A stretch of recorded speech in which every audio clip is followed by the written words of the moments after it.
Guys আসসালামু আলাইকুম, আমি সুমনাস কিচেনে আপনাদেরকে স্বাগতম। এখন আমি মুরগির হাড্ডিগুলো যে থাকে, পা, হাড্ডি, কলিজা, গিলা, এগুলো রান্না করব লাউ দিয়ে। সব দিয়ে দিলাম আমি একসাথে। এখন গাইস রাঁধুনি মাংসের মশলাগুলো দিয়ে দিচ্ছি।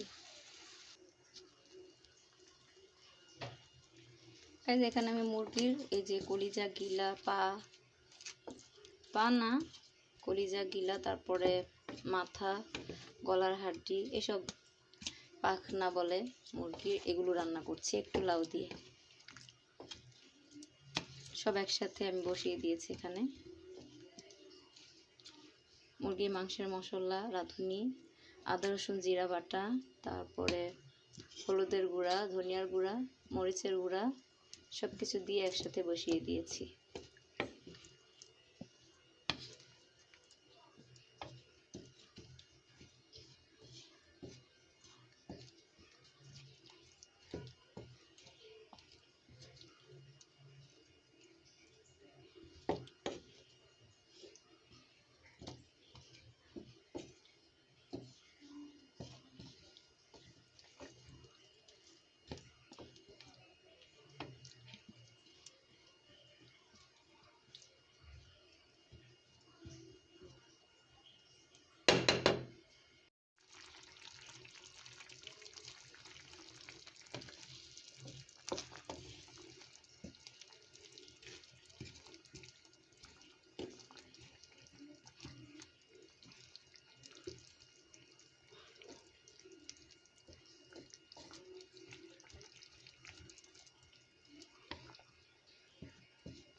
গাইস দেখুন হয়ে গেছে আমার মুরগির হাড্ডি, কলিজা, গিলা দিয়ে লাউ দিয়ে ভুনা, ইনস্ট্যান্ট ভুনা। মাত্র 10 মিনিট লেগেছে আমার এই তরকারিটা রান্না করতে।